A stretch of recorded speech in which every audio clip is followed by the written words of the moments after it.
Welcome to Midnight Rain Tales. The world sleeps, and the rain begins to whisper. In this quiet hour, stories drift through the night air, soft, chilling, unforgettable. Here, under the midnight sky, we share the tales the rain refuses to forget. Stay close and listen.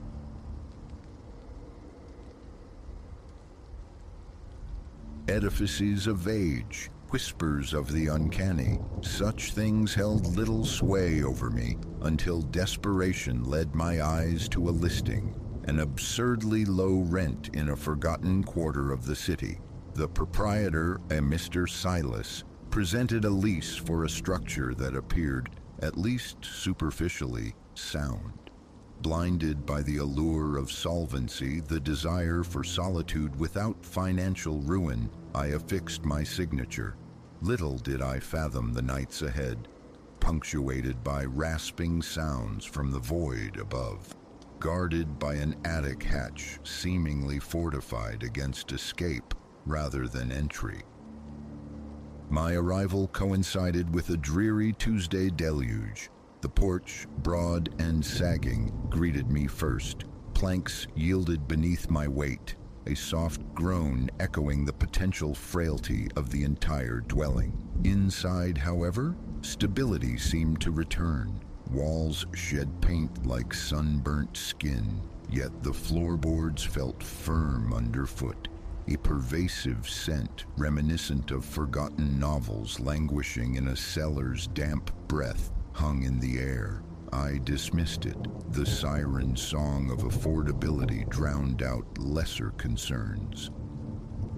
The following day was devoted to the ritual of settling in, arranging meager possessions. A threadbare sofa, rescued from obscurity, found its place in the living room. The galley kitchen proved functional despite its diminutive size and canted cabinet doors, minor imperfections. My sleeping quarters offered a single window, framing a view of the desolate street and the lonely vigil of a distant street lamp casting its sallow glow. The bathroom's antiquated fixtures, though worn, performed their duties. Quirkiness, I reasoned, was a small price for independence. It was on the second day that my gaze fell upon an anomaly near the passage to the kitchen. A door, initially masquerading as simple closet access, revealed its true nature. Handleless, a solid panel of wood aggressively nailed shut. A tentative push met unyielding resistance. 4, perhaps 5, nails pierced the wood, reinforced by twin metal brackets gleaming dully. The attic entrance, clearly, but sealed with uncommon determination. A flicker of intrigue sparked within me, quickly doused by indifference. When Mr. Silas materialized later with a spare set of keys, I broached the subject of the sealed portal. A shrug was his primary response. "Best left undisturbed," he murmured, his tone flat. My inquiry about potential valuables stored within elicited a dismissive, "Nothing, just debris from years past." He pivoted, abruptly diverting the conversation to the municipal waste collection schedule. His evasion felt peculiar, a dissonant note, but burdened by the weightier tasks of securing employment and acclimating to unfamiliar surroundings. I let the matter rest. That initial week unfolded with deceptive tranquility. The house maintained a quietude mirrored by the reticent neighbors. Evenings often found me on the porch, observing the slow bleed of daylight behind the gabled silhouettes of adjacent homes. The street remained largely deserted, punctuated only by the infrequent passage of automobiles. Silence reigned, profound and enveloping. Yet, as night deepened, a subtle scratching would commence overhead, a faint, dry skittering like fine claws traversing bare wood. Rodents, I surmised, or perhaps squirrels seeking refuge in the aged timbers, a common affliction in such venerable structures. A trip to the hardware emporium yielded spring-loaded traps, which I distributed strategically throughout the house, placing one sentinel near the base of the attic door itself. Days passed, the traps remained unsprung, yet the nocturnal scraping persisted, a delicate tattoo confined, it seemed, to the space directly above. I sought refuge in headphones, immersing myself in late-night films, but occasionally a heavier sound would intrude, a muffled thud, a dull impact, less frequent yet undeniably arresting. One night, poised on the cusp of sleep, a subtle vibration resonated through the ceiling. It possessed a rhythm, a cadence almost like footsteps, yet marred by an odd, dragging quality. My pulse quickened, a frantic bird trapped in my chest. Reason dictated it was merely fauna, exploring nesting sites. Yet my heart hammered against my ribs, and a film of cold perspiration bloomed on my brow. Morning found me reassessing the attic hatch. The nails, the brackets, they bore an incongruous newness against the backdrop of aged wood. The metal shone, lacking the patina of time, suggesting recent installation. My fingers traced the seam of the door, encountering rough edges and a sliver of darkness where a faint, cool draft kissed my skin. I attempted leverage with the claw of a hammer against one nail head, but it held fast. Mr. Silas's cautionary words echoed, and prudence prevailed. Perhaps it was merely the house settling, old timbers groaning under their own weight. That evening, the sounds escalated. Reclining in bed, scrolling through my phone, a scraping noise erupted overhead, so visceral it raised the fine hairs along my arms. This was no diminutive scratching, it was a protracted drag, the sound of significant weight being shifted across the floorboards above. I sat bolt upright, heart pounding a frantic rhythm against the otherwise profound silence of the house. I strained my ears, listening into the void. Nothing. Then, again, the slow, dragging sound seeming to pulse through the very fabric of the ceiling. Rising, I moved into the hallway, positioning myself directly beneath the sealed door. Its outline was barely discernible in the ambient gloom filtering from the kitchen. Holding my breath, I waited, palms slick with sweat, my hand unconsciously tightening around the cool brass of the nearby bathroom doorknob. A soft thump resonated from above, like something dropped onto the floor. Immediately following, silence descended once more, absolute and unnerving. Sleep became an impossibility, my mind a whirlwind of questions. Animal, human, what secrets necessitated Mr. Silas's reticence? The following day, I left a message for Mr. Silas, requesting his presence. No return call materialized. The memory of the dragging sound clung to me, a persistent burr. I threw myself into cleaning the living room, a futile attempt at distraction. Each upward glance towards the ceiling tightened the knot of anxiety in my stomach. The television droned, a feeble shield against the encroaching silence. Nightfall brought heightened tension. I lay in the dark, acutely aware of every creak and settling groan of the old house. Around midnight, the scraping resumed. Brief bursts of sound, a pause, then repetition. It seemed to traverse the attic space, moving from one side to the other.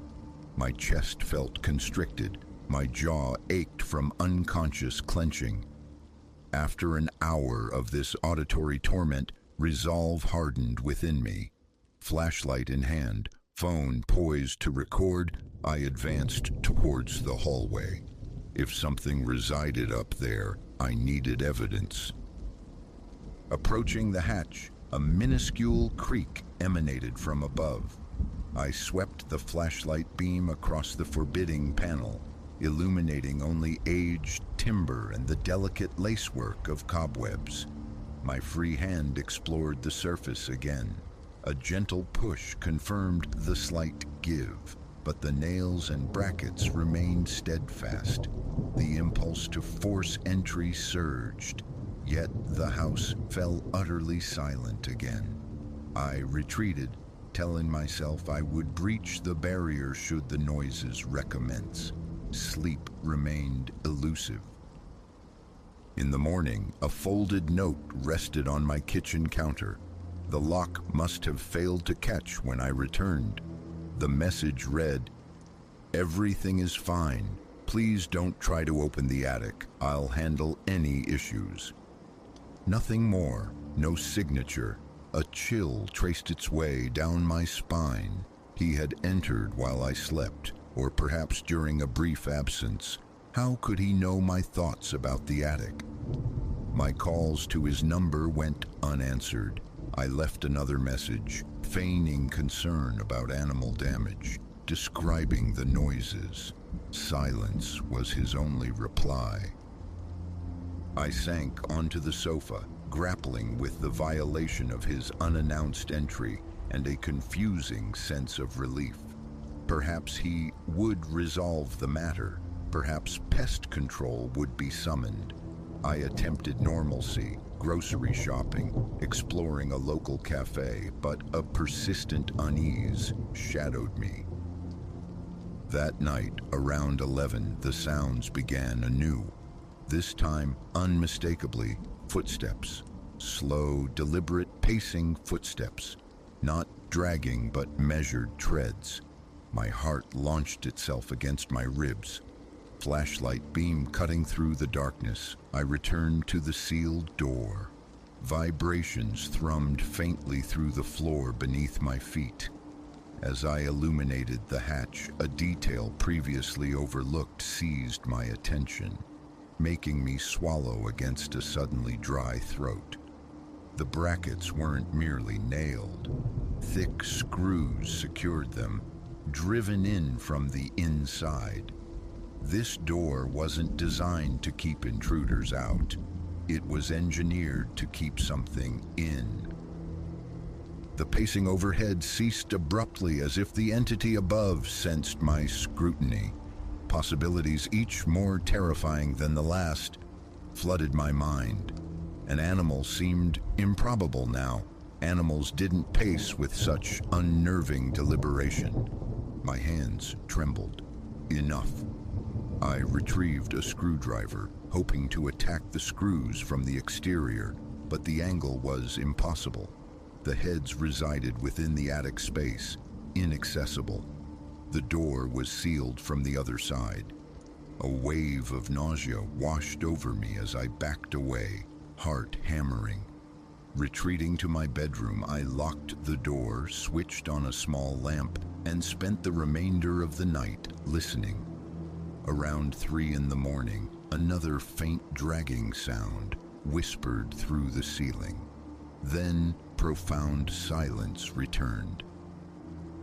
Dawn broke, pale and uncertain. I called Leo, a friend residing an hour away. "I need help moving," I stated. The words clipped. "Now." I offered no elaborate explanation, just muttered about the unsettling nature of the place and an unresponsive landlord. He arrived by noon, blessedly unquestioning.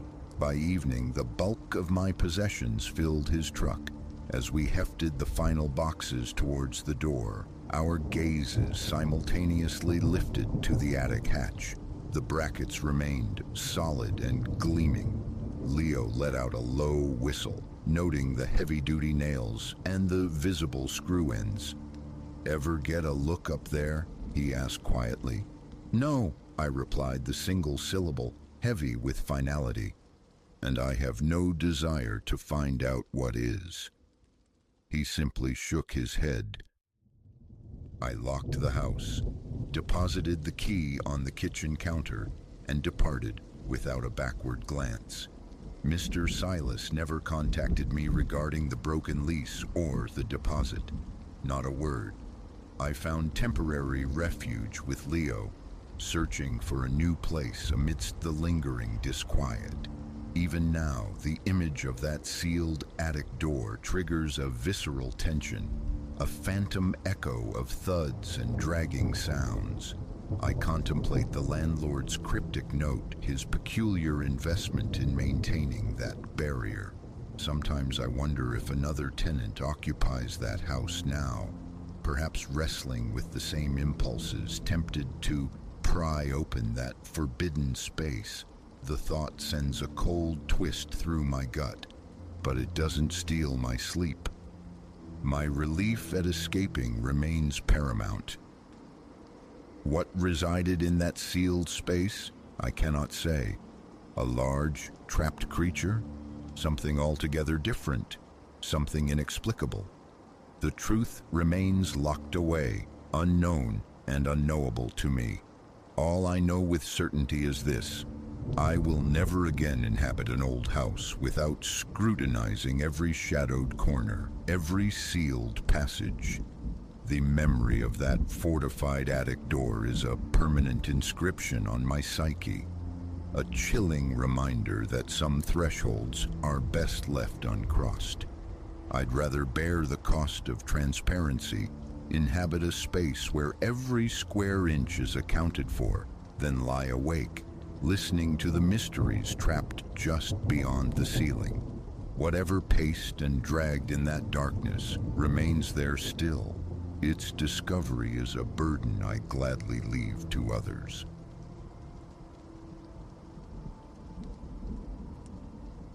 That telephone, antique and disconnected, possessed no earthly reason to disturb the silence. Every wire tracing back to the wall socket lay inert, unplugged by my own hand hours before. I'd even tested the stubborn rotary dial, confirming its frozen state.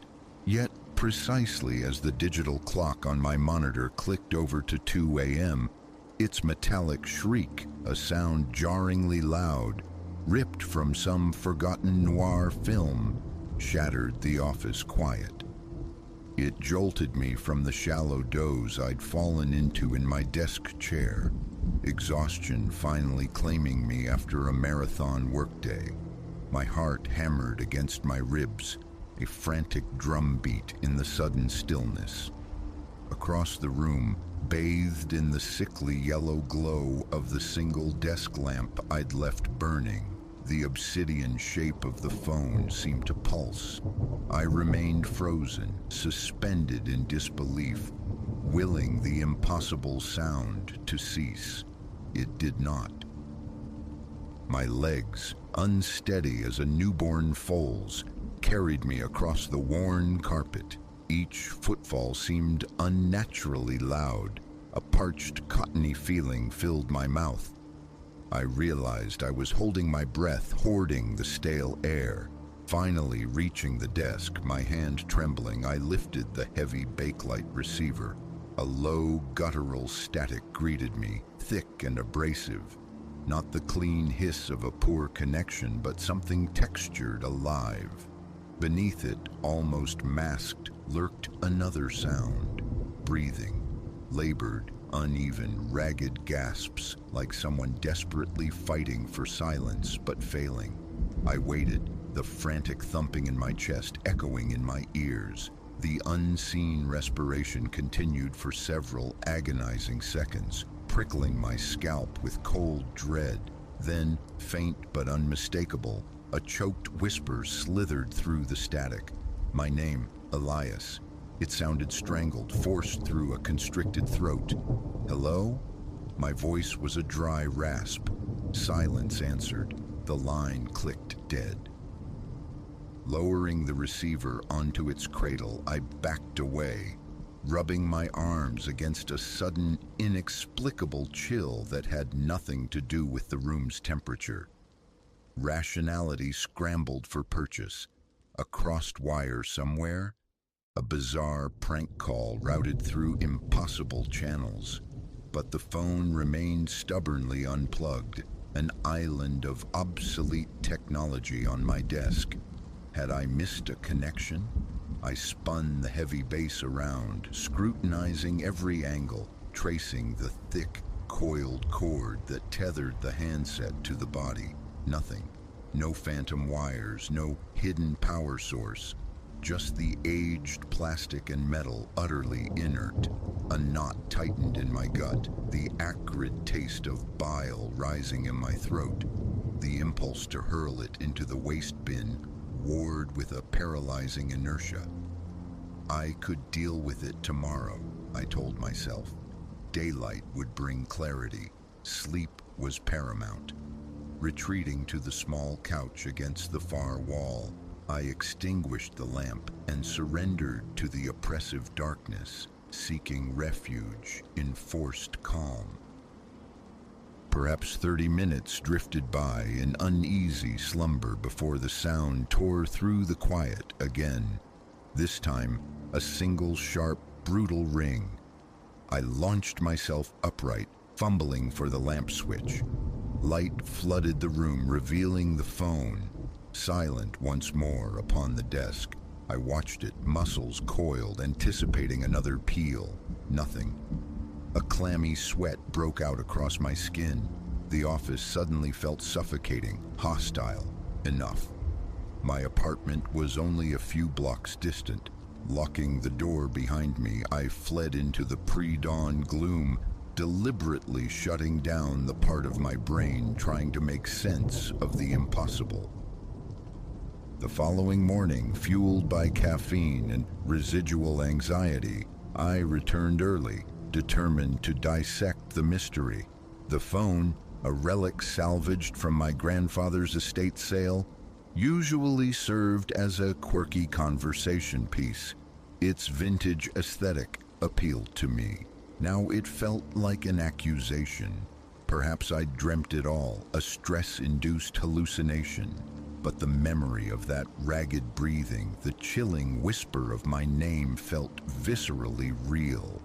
I flipped the phone over, unscrewing the small base plate. Dust motes danced in the shaft of morning light, illuminating the archaic innards. A tangle of faded wires, tiny springs, and tarnished metal contacts. Frayed insulation, layers of grime. I searched for a hidden battery compartment, some modern trickery concealed within the old housing. There was nothing. Just the elegant, dead mechanics of a bygone era. No power, no deception. I spun the rotary dial. It clicked with satisfyingly analog clicks. Replacing the base plate, I set the phone back in its place, resolving to ignore its presence. That night found me back in the office, chasing a deadline. A part of me, morbidly curious, welcomed the isolation as a test. I double-checked the lack of connection, even moved the phone to a distant corner by the filing cabinets. Midnight passed. I brewed bitter coffee, immersed myself in spreadsheets. Silence reigned. Then, punctual as a death knell, at precisely 2 a.m., the metallic clangor erupted again, so loud it felt physical, vibrating deep within my skull. My palms instantly grew slick. Rising on shaky legs, I traversed the room and lifted the receiver. Static, thick and roiling. Then the whisper, insidious. Elias. I nearly dropped the handset. Who is this? My voice fractured. More whispers followed, fragmented words emerging from the electronic snow. Something about a place. Dim lights, wet floors. The word corridor surfaced, sharp and distinct, sending a wave of gooseflesh cascading up my arms. I'd had recurring nightmares featuring just such a place. A long, shadowed corridor, lights flickering erratically. nightmares I'd never shared with a soul. The disembodied voice spoke of dripping sounds, walls slick with mold, the pervasive scent of decay, of rotten wood, details ripped directly from my deepest nocturnal terrors.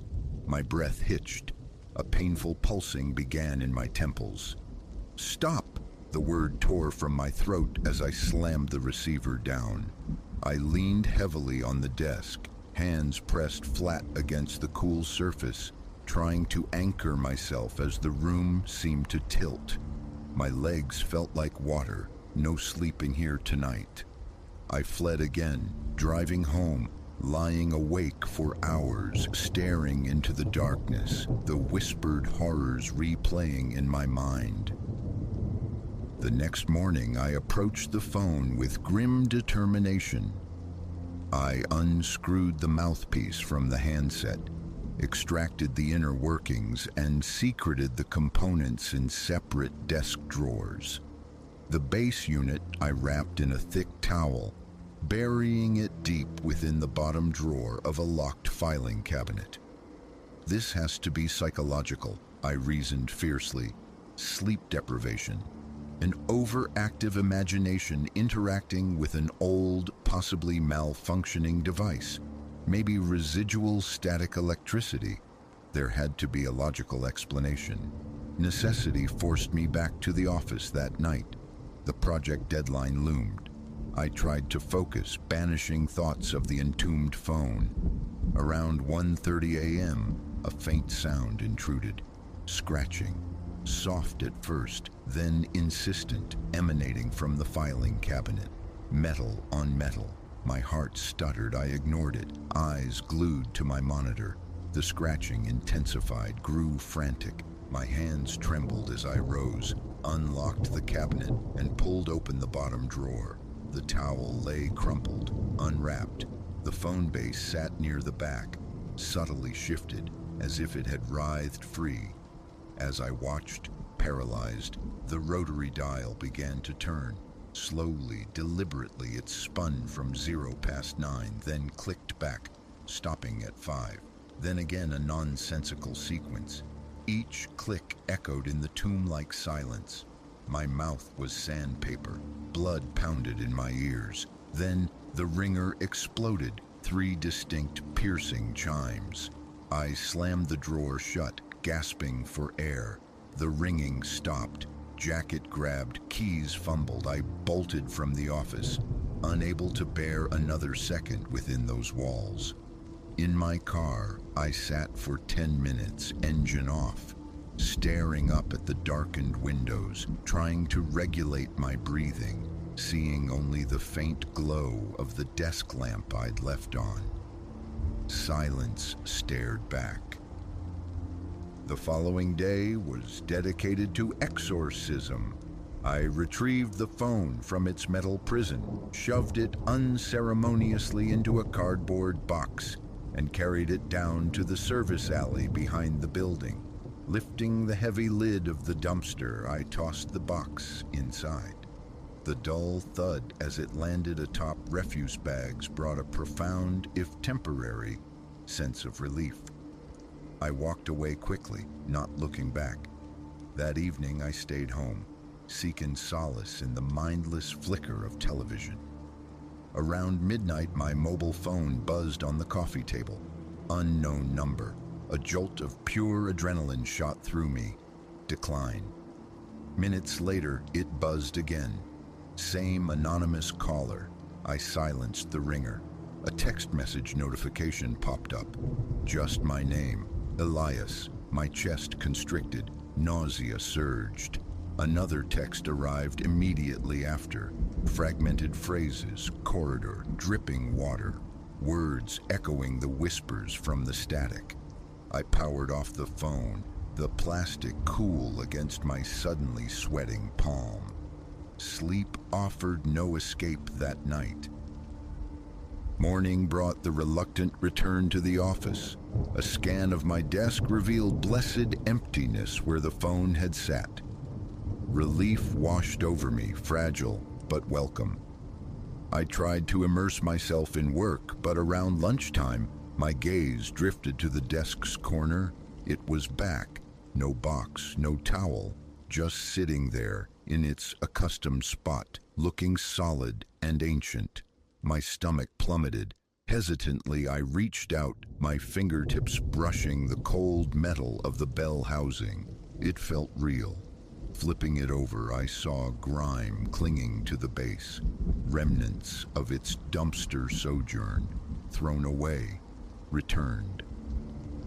One final desperate gambit, total disassembly. Armed with a small screwdriver set, I meticulously took it apart. Screws yielded, the base plate came off, the bell assembly was detached, the rotary mechanism carefully dismantled. Each component, springs, gears, wires, contacts, I laid out on a clean cloth across my desk.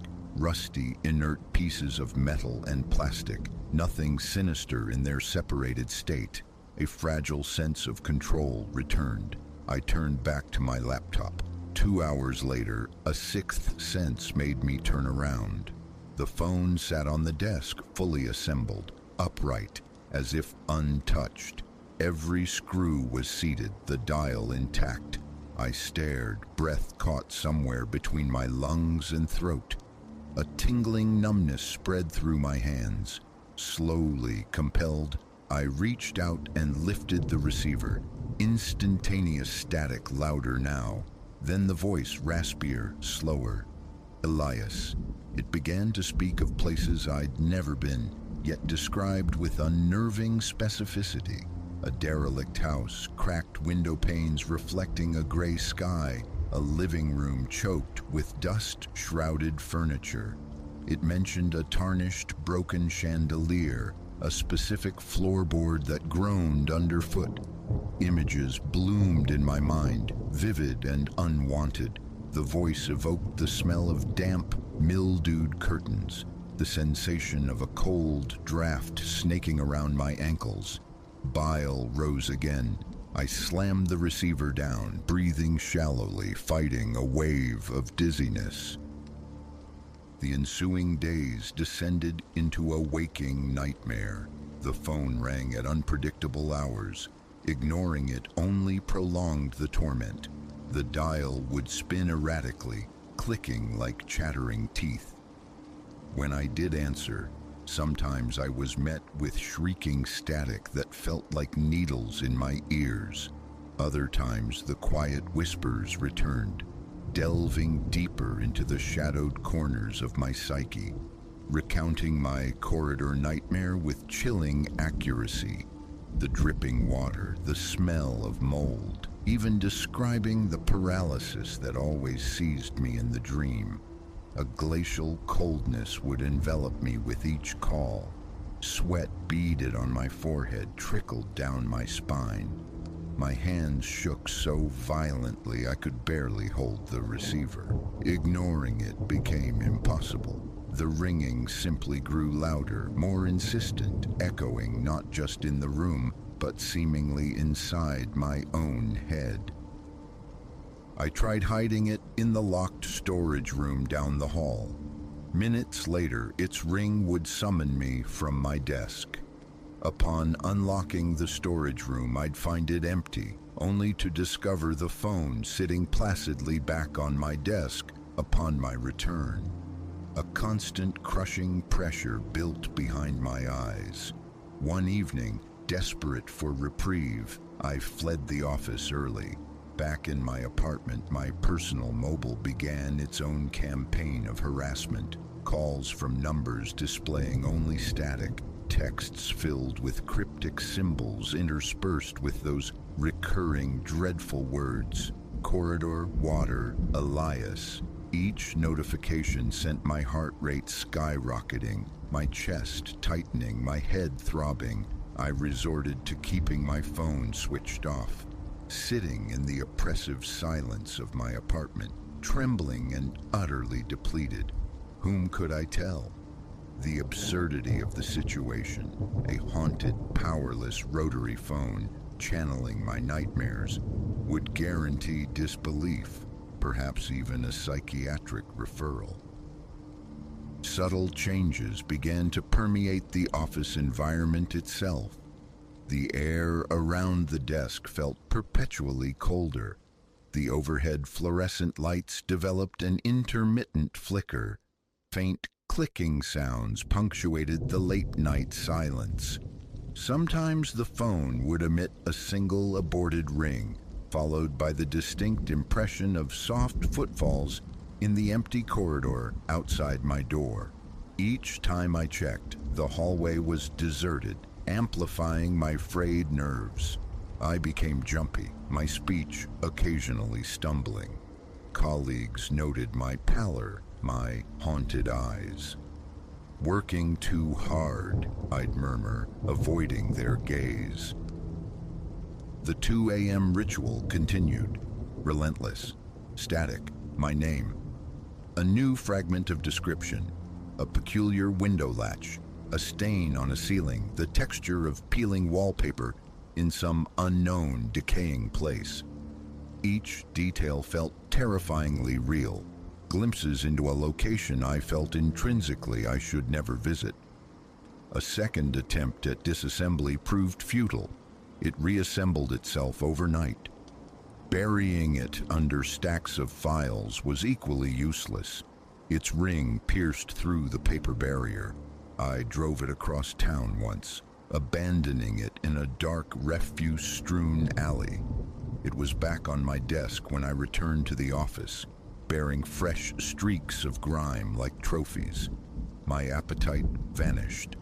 A permanent tightness gripped my throat. Hours were lost simply staring at the phone, waiting for it to move, to ring, anticipating the dread. Sometimes the dial would turn silently, a slow, mesmerizing rotation that made my skin crawl. Other times a soft, preliminary ding from the bell, a pregnant pause, then silence. I caught myself whispering "stop," pleading with the inert object. A chilling realization began to dawn. The calls were evolving. The voice on the line started sounding closer, less distant, less filtered through static. Picking up the receiver, the breathing felt intimate, as if whispered directly beside my ear. Sometimes I'd feel a faint, cool displacement of air on my cheek, the ghost of a presence standing just behind me. I spun around countless times, heart leaping, only to find empty space. The breaking point arrived one night, the clock displaying 1:59 a.m. It rang. I lifted the receiver, numb. The voice, clearer than ever, devoid of static, stated flatly, "I don't need this line anymore." Ice flooded my veins. My fingers clenched the bakelite, knuckles white. Cold sweat erupted on my forehead. My heart hammered violently, painfully. "I'm almost ready," the voice continued, conversational, terrifyingly calm, "to speak without this device." My hand shook uncontrollably as I fumbled the receiver back onto its cradle. Vertigo threatened to pull me under. I gasped for breath, fighting for equilibrium. Now I sit here, in my office, late. The phone rests silently on the desk, yet my eyes are drawn to it constantly. A band of pressure tightens around my chest. My head pounds rhythmically. Concentration is impossible. The lights flicker overhead. Every creak of the building, every distant siren makes me jump. That final message echoes relentlessly. I don't need this line anymore. It implies imminence, proximity. If I close my eyes, will I hear the whisper begin beside me? Feel cold breath on my neck? I can't go home. The fear follows. I can't stay here. This is its nexus. Trapped. Every buzz of my silenced mobile sends a jolt through me. Every tiny click from the direction of the desk makes me break into a cold sweat. I am simply waiting, staring at the impassive rotary dial. It is 1 minute before 2 o'clock. My hands tremble above the keyboard. The phone remains still. I brace myself, not for the ring, but for what comes after. A voice from the shadows, a whisper from behind my chair, footsteps near the window. There is nothing left to do, no way to stop it, no way to destroy it, no way to escape. Any second now the silence might break, not with a ring, but with a voice, immediate and inescapable, and I can feel my sanity fraying, knowing that moment is rushing towards me through the darkness.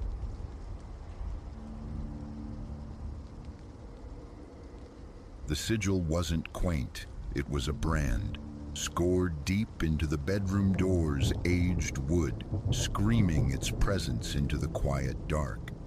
That etching confirmed the cold dread coiling in my gut. This wasn't merely some off-highway haven, some charming bed and breakfast nestled in rural obscurity.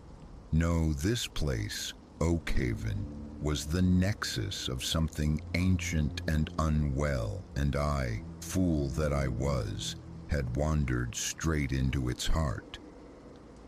Oak Haven hadn't figured into my itinerary. The plan was simple, a straight shot across state lines to my sister's. But the sky had wept sheets of rain, the highway had clotted into stagnant misery, and beneath me, the car had begun a percussive lament that promised imminent failure. Surrender felt inevitable.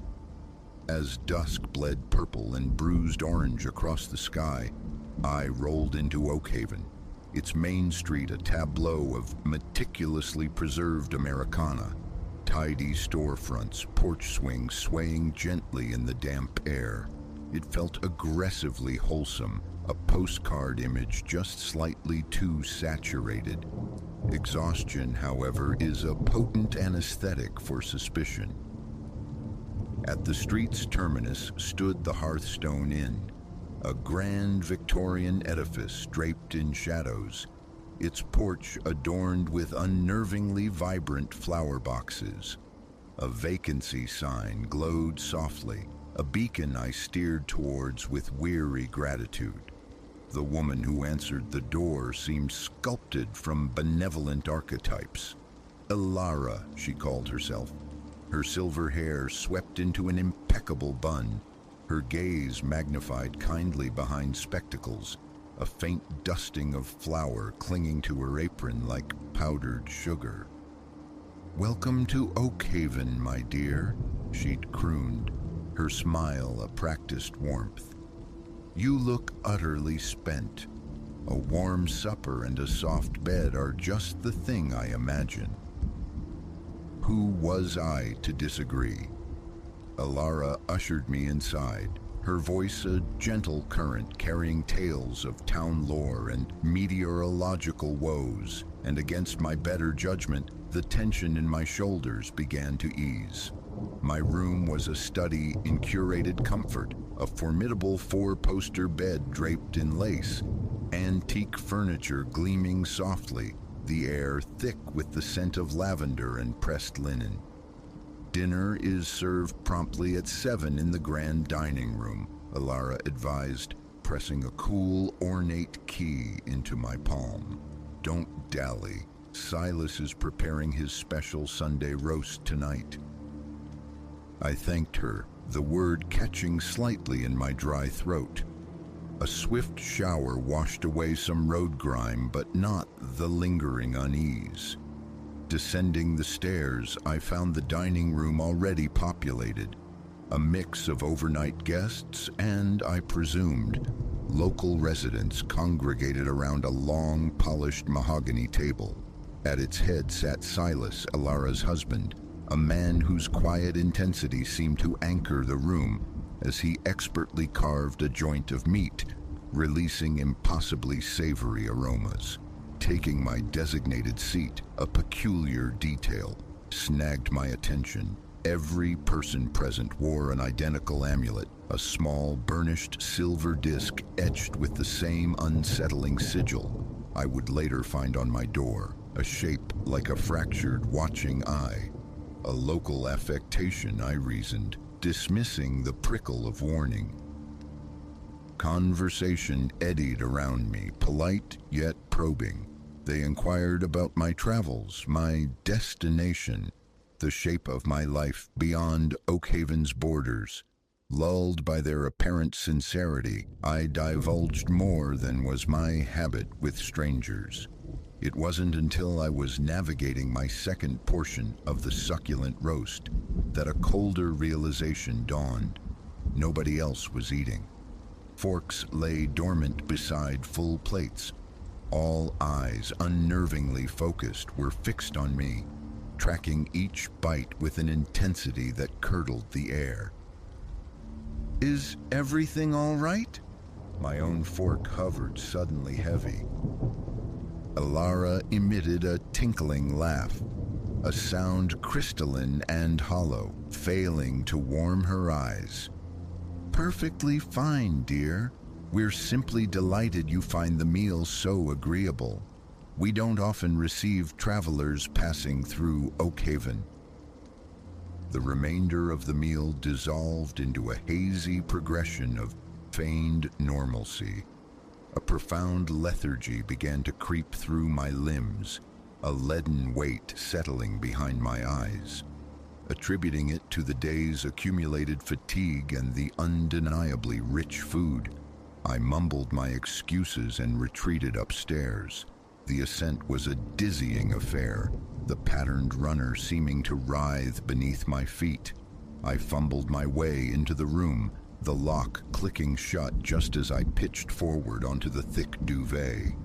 As consciousness frayed, a single sharp thought pierced the fog. Wrong, this is wrong. But darkness surged, swallowing it whole. I woke violently, thrashing against unseen bonds in the pitch-black room, breath catching in my throat. Then a blade of moonlight pierced the heavy curtains, illuminating the violation. There, carved into the solid wood of my door, was the sigil. The fractured eye stared back. Adrenaline surged, clearing the narcotic haze. My head throbbed brutally, my mouth felt packed with dry wool. Drugged, the word echoed in the sudden, terrifying clarity. They drugged me. My hand shot to the doorknob, locked solid, unyielding from the outside. The window, my next hope, was obscured. Tearing back the thick velvet curtains revealed not glass, but rough-hewn planks nailed firmly across the frame. Trapped, a scream built in my chest, but I choked it down, forcing air into my lungs. Think, find something, anything. A frantic search yielded nothing. No loose floorboards, no heavy objects, not even a stray hairpin. Whoever orchestrated this confinement was meticulous. Then I heard it, a low, resonant chanting welling up from the floor below. It pulsed, rhythmic and guttural, weaving a tapestry of sounds utterly alien, syllables that felt jagged and fundamentally incorrect. The cadence intensified, underscored by the unmistakable tread of footsteps ascending the stairs. My pulse hammered against my ribs. Desperately, I scanned the room for refuge, any shadow deep enough to conceal me. There was none. I was exposed, cornered. The lock mechanism turned with a decisive click. The door swung inward. Alara stood silhouetted against the dim hallway light, but the kindly grandmother was gone, replaced by something sharp and fervent. Her eyes held a terrifying gleam. Her smile stretched into a predatory rictus. "The time has come, my dear," she announced, her voice deeper now, strangely resonant. "The slumbering divinity awaits its offering." Two figures loomed behind her, their grips like iron vices closing on my arms before I could recoil. I struggled, a pathetic, weakened resistance against the lingering drug. They hauled me unceremoniously from the room, down the swaying staircase. The inn's main parlor had undergone a chilling metamorphosis. All furniture was shoved against the walls, clearing the center where a massive stone altar now stood. Stark and ancient, an object I was certain hadn't occupied the space hours earlier. Around it gathered the dinner guests, now draped in hooded robes, their silver pendants pulsing with a faint, sickly luminescence. Dragged towards the cold stone, my mind screamed denial. This wasn't real. This was the stuff of fever dreams, of cheap pulp novels, not quiet roadside towns. Any second, the illusion would shatter. But the unforgiving chill of the altar against my back, as they forced me onto it, was irrefutably real. The chanting swelled, vibrating through the very air, a building pressure that made my eardrums ache. Silas approached, brandishing an ornate, curved dagger. His eyes were voids, utterly black, swallowing the candlelight. "For generations we have guarded the covenant," he intoned, his voice echoing strangely. "For generations we have fed the slumbering divinity, kept it quiescent, kept it dreaming. Your passage ensures another age of stillness." I tried to scream, to plead, to bargain, but my throat was seized, paralyzed by terror or the lingering poison. I couldn't discern which. Silas raised the dagger high, its wicked edge catching the flickering light. In that suspended moment, staring into the abyss, something primal snapped within me. Fueled by sheer animal desperation, I wrenched an arm free, my fingers closing instinctively around the silver pendant hanging from Silas's neck. A violent jolt coursed through me the instant my skin contacted the metal. The sigil blazed white-hot. A scream ripped through the room, high and shattering, but it wasn't mine. It felt ancient, ripped from something else entirely. The robed figures recoiled, faces contorted in sudden terror. The pressure in the room escalated to an unbearable crescendo. And then, with a sound like tearing fabric, like reality itself ripping at the seams, everything dissolved into blackness. Consciousness returned on the gritty shoulder of a highway, miles distant from Oakhaven.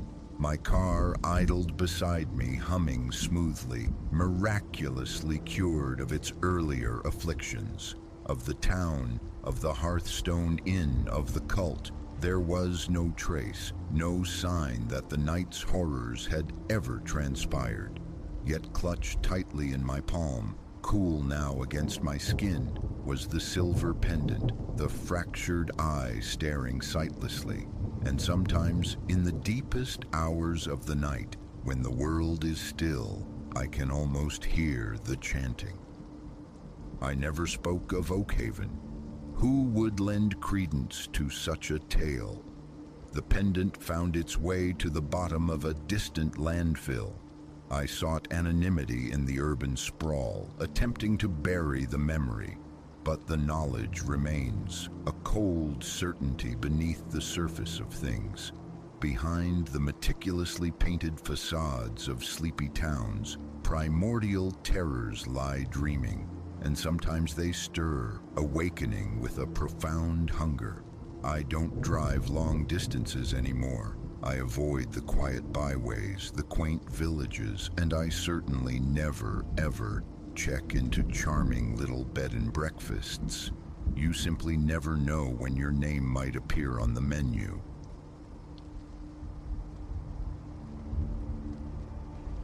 "6 weeks have elapsed since I took possession of this apartment.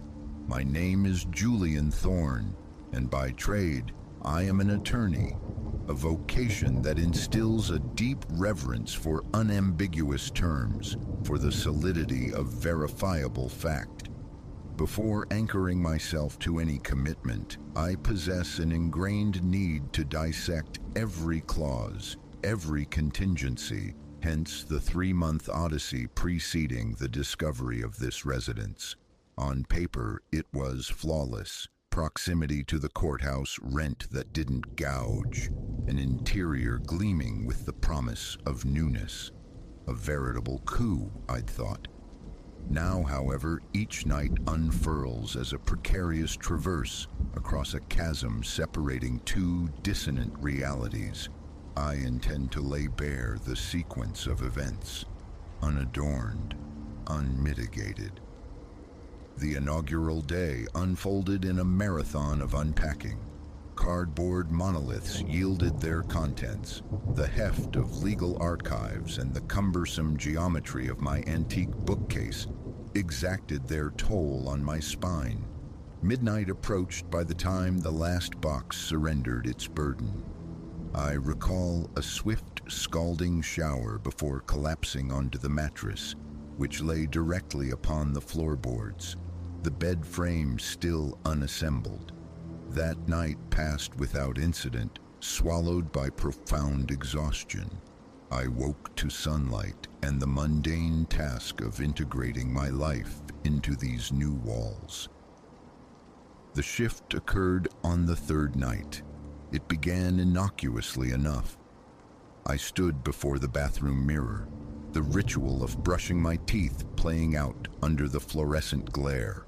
A faint disquiet prickled beneath my skin, easily dismissed as the lingering static of new professional pressures. My firm had entrusted me with a substantial case. Perhaps my nerves were merely frayed. Completing my ablutions, I extinguished the bathroom light and surrendered to bed. The duration of my slumber remains indeterminate. I only know that consciousness returned abruptly, accompanied by an undeniable sense of spatial distortion. The darkness felt inverted. Instinctively, I reached left, anticipating the familiar contour of the nightstand. My fingers met only void. This simple absence constricted my chest. I fumbled for the small lamp I habitually kept bedside. It wasn't there. Instead, my hand brushed against an identical lamp positioned on the opposite side, where empty space should have been. Its form, its hue, all correct, yet utterly misplaced. Rising, I navigated the apartment on unsteady legs. The entire layout had undergone a perfect chiral flip. Furniture occupied mirror image locations. The closet door, previously on the right of the hallway, now hung from hinges on the left. Light switches felt counterintuitive beneath my touch. Within the bathroom, the basin clung to the opposing wall. It was my apartment, unquestionably, yet rendered as its precise reflection. Panic surged, a cold wave I fought to suppress. A dream, surely. Yet the tactile reality pressed in. The frantic cadence of my own heart, the audible rush of my breath, the low, persistent hum of the refrigerator. I activated the kitchen light, seeking further anomalies. The countertops, too, were reversed. Even the faucet handles seemed to have swapped allegiance. A knot tightened in my stomach. This had to be a particularly vivid nightmare, I insisted internally. Retreating to the bedroom, forcing my eyelids shut against the disorienting scene, I sought refuge in sleep, praying for the return of normalcy. My throat felt parched. A glass of water preceded my eventual uneasy drift back into unconsciousness. Morning arrived, and with it, restoration. My nightstand resided in its customary position. The closet door stood sentinel on the correct side. A strained laugh escaped me, though the lingering dampness on my neck and the residual tightness in my chest belied any genuine amusement. Stress, I reiterated. It had to be stress. That day, I immersed myself in work, lingering late over contracts, seeking refuge in the unambiguous language of the law, anything to barricade my thoughts from the nocturnal aberration. But the phenomenon recurred the following night, and the night after. The pattern solidified. Fall asleep in the familiar. Awaken sometime past midnight within its mirrored twin. Initially, the alterations were confined to spatial orientation. Soon, however, finer details began to transmute within the mirrored realm. The prints I'd meticulously hung in the living area sported unfamiliar frames. The hallway runner adopted a deeper, somber shade.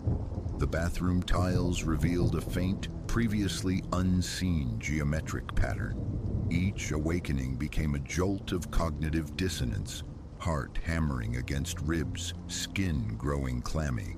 An urge to flee, to burst through the door, warred with a deeper fear of what landscape might lie beyond it. I remained captive within the walls. To anchor my sanity, I began conducting small experiments. One evening, I deliberately placed a water glass on the coffee table's left edge. Upon waking in the reversed space, I found the glass resting on the right edge, adhering faithfully to the mirror logic. My phone became my ledger, documenting the nightly shifts. Wall colors subtly altered, curtain fabrics transmuted, furniture placement subtly adjusted beyond mere mirroring. These weren't wholesale redesigns, but insidious variations accumulating like silt. The morning comparison always confirmed the baseline reality remained untouched. Only the nocturnal reflection warped. This relentless inconsistency frayed my nerves, the sense of confinement becoming palpable as though the very walls were breathing, contracting around me. Predicting the next shift proved impossible. Around the 7th or 8th night, I resolved to resist sleep. If I remained conscious, perhaps the transition could be averted. Caffeine fueled my vigil. Restless pacing punctuated the hours. I contemplated calling a friend, but the lateness of the hour and the sheer lunacy of my predicament silenced me. Exhaustion, however, proved an inexorable tide. My eyelids felt weighted with lead. Around 3 a.m., my body betrayed my will, and I succumbed on the sofa. Scarcely an hour later, I surfaced again. Within the reversed apartment, my body ached, neck stiff, sprawled on the sofa, which now occupied the opposite side of the living room. A curse escaped my lips, low and bitter. I was ensnared in some lunatic's puzzle box. The discrepancies soon escalated from unsettling to disturbing. One night, the front door vanished. Where it should have been, there was only seamless, unyielding wall. My throat tightened, my palms grew slick with sweat. I pressed against the plaster, solid, immutable. No handle, no seam, no hint of an aperture. A frantic check confirmed the bedroom door remained, correctly mirrored. The implication struck with chilling force. Egress might not be an option. Claustrophobia seized me, my heart battering my sternum. Deep breaths, measured and deliberate.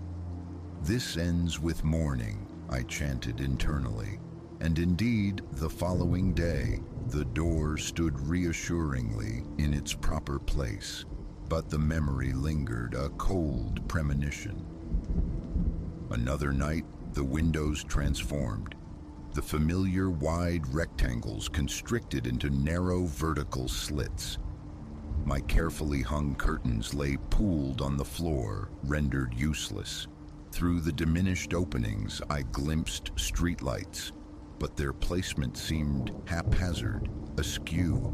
The usual faint nocturnal thrum of traffic on my block was absent. replaced by an unnerving stillness.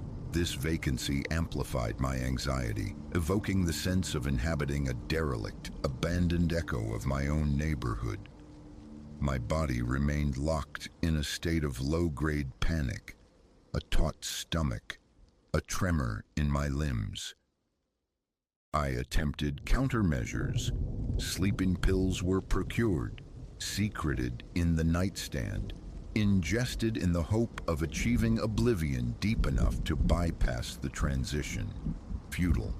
Regardless of chemical intervention, at some point my eyes would inevitably open to the reversed reality. The cycle remained unbroken. One evening, in a fit of empirical desperation, I hammered a nail into the drywall of my normal living room.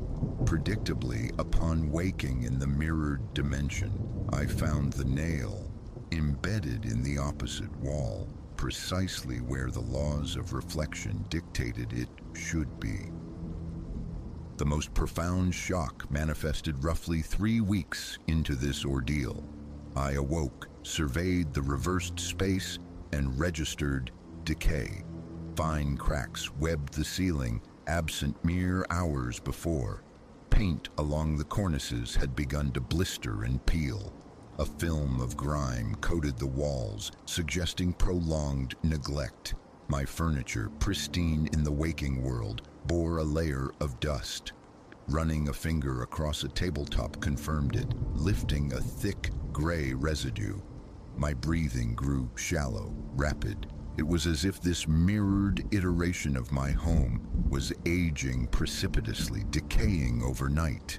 Was I witnessing its future, a neglected alternate? I pushed the thought away, focusing purely on enduring the night. Morning brought the familiar relief of returning to the clean, well-maintained normality, yet the respite felt increasingly fragile. At the office, my managing partner remarked on my pallor, my evident tension. Working late, I murmured, the lie tasting like ash. How could I confess to commuting nightly between realities? The notion courted professional ruin. A few nights later, a new, deeply unsettling alteration emerged. Within the reversed apartment, elements of my identity began to vanish. My cherished law textbooks were absent from their shelves. The framed Juris Doctor degree no longer adorned the wall.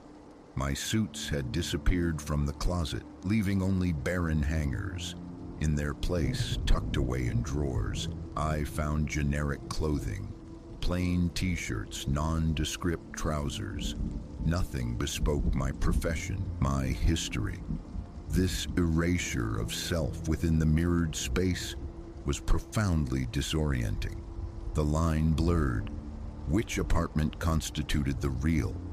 I fell asleep in one, woke in the other, then reversed the passage. Daylight offered normalcy. Night plunged me into this distorted reflection. It wasn't physically harming me, no overt menace lurked, yet the ceaseless uncertainty felt like a solvent, slowly dissolving my sanity. I tried to avoid contemplating long-term implications, concentrating solely on navigating each night's passage. The nadir arrived near the commencement of my 4th week. Awakening in the reversed space was now routine, but this time the hallway lights flickered erratically. The bulbs themselves looked ancient, coated in dust. A low, intermittent buzzing emanated from somewhere within the walls, suggestive of faulty wiring. The dimensions felt subtly wrong, the walls closer, the furniture scattered at odd, discordant angles. The coffee table lay overturned. The sofa seemed adrift mid-room. The curtains hung in tatters. A chill draft seeped from beneath the featureless wall, where the front door should have been. Still no exit. Pressing my ear to the cold plaster, I detected a faint, rhythmic dripping. Water striking metal, perhaps. Steady, persistent. My heart hammered in my throat. What lay beyond that barrier? I lingered, straining to decipher the sound, but it only amplified my unease. A throbbing ache commenced behind my eyes. My hands trembled. The imperative to escape screamed within me, yet escape was impossible. Sleep remained the only known portal back. I retreated to the disheveled sofa, gaze fixed on the strobing lights overhead. My skin felt cold, clammy.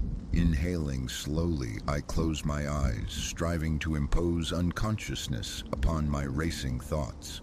Did I cause this? Is there a faster way back? Am I even truly asleep now, or caught in some recursive loop? Eventually, mercifully, oblivion claimed me. When next I opened my eyes, I was back. Normal apartment. My phone displayed 4:15 a.m. Dizziness and nausea washed over me, eclipsed by overwhelming relief. I scrambled to the bathroom, splashing cold water onto my face. My reflection stared back, blessedly familiar. The sink occupied its rightful position. I noticed my knuckles white from gripping the countertop's edge. Several deep breaths later, clarity arrived. Enough. I would leave. Break the lease, absorb the penalty. My psychological integrity was worth more. The following morning, I contacted a real estate agent, conveying an urgent need for new accommodation. Any accommodation. She promised immediate viewings. That evening, I dragged my suitcases into the living room, a tangible symbol of intent. I didn't pack fully, but readiness felt crucial. I sat on the edge of my bed, flicking through television channels, a desperate attempt to stave off sleep. But the familiar heaviness descended upon my eyelids. I fought, resisted, but ultimately blinked one time too many, felt the sickening slide into darkness. Consciousness returned, inevitably, to the reversed place. This time, a single suitcase stood near the phantom door. It resembled mine, yet appeared aged, battered. The zipper was broken, the fabric frayed. Approaching, I found it empty. The room itself had deteriorated further. Paint peeled in great leprous patches. The overhead light flickered non-stop, a frantic pulse in the gloom. Sofa cushions gaped open, disgorging their stuffing. It felt less like a dwelling, more like a condemned shell. Adrenaline surged anew. My breath came in ragged gasps. Seizing the derelict suitcase, I swung it violently against the wall where the door should be. A dull thud echoed. The wall remained impassive. I pounded again and again until a sharp pain lanced through my shoulder. Futile. Retreating to the bedroom offered no solace. The bed was gone. The room stood utterly bare save for a single stark wooden chair marooned in one corner. The window, once a narrow slit, was now entirely bricked over, trapped. The apartment itself felt like a malevolent entity, systematically eliminating options. My heart pounded so fiercely my peripheral vision began to tunnel. With a monumental effort of will, I forced myself into the chair. My lungs felt constricted. Sleep, the treacherous escape route, was the only recourse I knew. I slumped forward, cradling my head in trembling hands. The air hung cold, raising gooseflesh. Closing my eyes, I focused intently on the sound of my own breathing, refusing to contemplate my surroundings, needing only egress. After an indeterminate passage of time, I slipped away. Waking, I found myself back in my normal bedroom. My intact suitcase rested on the floor. The walls were clean, the bed present and correctly positioned. Relief washed through me, potent and absolute. The next day, I informed the agent I would accept the first viable apartment she presented. Rent, size, aesthetics, all irrelevant now.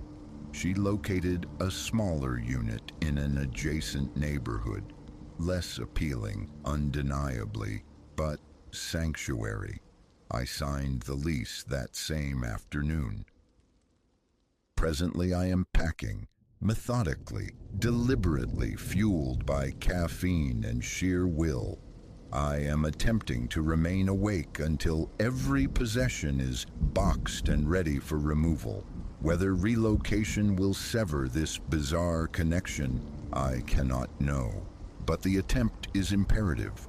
A profound sense of urgency propels me, a conviction that time is dwindling. My deepest fear is that one more night spent within these walls, one more surrender to sleep, might result in a permanent exile from this reality. That is my account. Stark, unsettling, devoid of neat resolution. I wish I could report discovering the cause, implementing a solution. I haven't. All that remains is flight. Abandoning this place and praying the phenomenon remains bound to its geography. I am a lawyer trained in precedent and proof, yet no legal framework encompasses this. My instincts, primal and insistent, scream one directive: get out.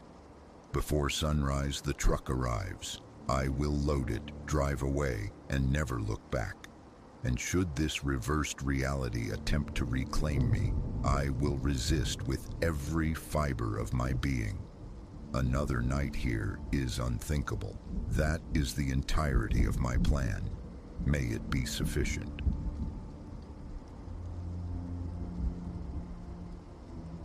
That Saturday morning remains etched, crystalline in memory.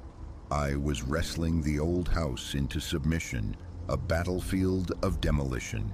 Plaster dust choked the air, a fine gray powder coating everything, settling in my sweat. Mountains of fractured drywall lay conquered, skeletal remains of aged wood tossed into the yawning dumpster outside. A profound weariness had sunk into my bones, shoulders screaming from the heft and haul. The blueprint was simple. Reroute the ceiling's ancient arteries, thread new cables, then suture the wounds with plaster and paint. A modest single-story dwelling, its attic a known quantity. Or so the previous owner's meticulous drawings swore. No anomalies, no forgotten corners. I'd scouted that basic loft space myself upon purchase. Utterly conventional. Then, perched atop the stepladder in the narrow hallway, peeling back a scored section of the ceiling's tired skin, I saw it. A door. Not just any door, but a flat wooden rectangle, perhaps 2 feet by 3, nestled flush amongst the rafters like a secret held too long. My breath hitched, a cold pause. That portal I knew with chilling certainty hadn't existed before. The designated attic access, a fold-down affair, resided clear across the house. I'd used it. This was an interloper. Time-worn hinges, a primitive metal loop for a handle. It bore the look of an artifact installed decades past, yet utterly absent from the plans. Unseen until this very second. Confusion fogged my fatigue. My fingers, rough with labor, traced the coarse grain of the wood. Rust bloomed delicately on the hinges. The handle, a simple curve of dark metal, felt archaic, alien to modern fixtures. Was it locked? A tentative push yielded a slight give, a dry scrape against the supporting beams. Silence answered, thick and expectant. Above, only insulation and defunct wiring should occupy the void. Had my memory faltered? Had the blueprint lied through omission? Curiosity warred with a nascent unease. I had to know. Reaching up, I gripped the metal loop. Resistance. I pulled harder. A sharp crackle like brittle paint surrendering echoed in the confined space. Then upward it swung. I shoved it fully open. A cascade of ancient dust rained down, stinging my eyes. I squinted, wiping my face on a grimy sleeve. My work lamp's beam sliced into the aperture. An unfinished cavity revealed itself. Raw joists, drifts of dull, packed insulation, nothing immediately out of place. Craning my neck, I pushed my head through the opening. The space felt suffocatingly close, barely large enough to lie prone, the roof beams looming low overhead. The insulation, yellowed and compressed by time, exhaled a scent of stagnant air, the trapped breath of decades unopened. No boxes, no forgotten relics. Visually, it was barren, yet a prickling awareness crawled up my spine. The quiet was too profound, broken only by my own respiration and the distant thrum of Saturday traffic. A feeling visceral and unwelcome settled over me. I was not alone. The fine hairs on my neck stirred. My skin tingled as if under unseen scrutiny. Someone just beyond the lamp's reach watched. Methodically, I swept the light across every joist, every shadowed recess. Stillness reigned. Retreating, I pulled my head back into the hallway's familiar air and eased the hatch closed. The hinges groaned softly. Standing there on the ladder, staring up at the innocuous wood, I fought for rational thought. An old, sealed-off section, perhaps. Forgotten storage, undocumented. Plausible in a house of this vintage. Someone's long-ago project lost to time and memory. Yet the sensation of being observed lingered, a cold counterpoint to logic. Maybe the unexpected discovery had simply unnerved me. Descending the ladder, a knot tightened in my stomach, my arms strangely taut. I had no practical need to explore further, yet ignoring it felt like turning my back on a shadow. I resolved to finish the wiring, patch the ceiling, and entomb the mystery. Work resumed, but concentration proved elusive. Tools felt leaden in my grasp, my back a map of aches. My gaze kept drifting upward, toward that specific patch of ceiling above the hallway, near the defunct coat closet. How had I never noticed it? Late afternoon found the wiring complete, tools stowed. Lunch was a mechanical act. Scrolling through my phone offered little distraction. The door dominated my thoughts. The house itself felt altered, its silence heavier, the air stagnant as if holding its breath. I threw open windows, seeking circulation, seeking normalcy. Drawn back, I stood beneath the hatch again, challenging my own perception. It remained, its outline stark against the plaster. The ladder beckoned again. Just one more look, a thorough sweep to banish doubt. Climbing, opening the familiar resistance and creak. Flashlight held like a weapon, I meticulously scanned the cramped space. Exposed nails studded the beams. A loose plank lay bridging two joists, a forgotten remnant, nothing more. But the feeling returned, amplified. My heart drummed against my ribs, a frantic bird trapped in my chest. My mouth went dry as dust, shoulders rigid.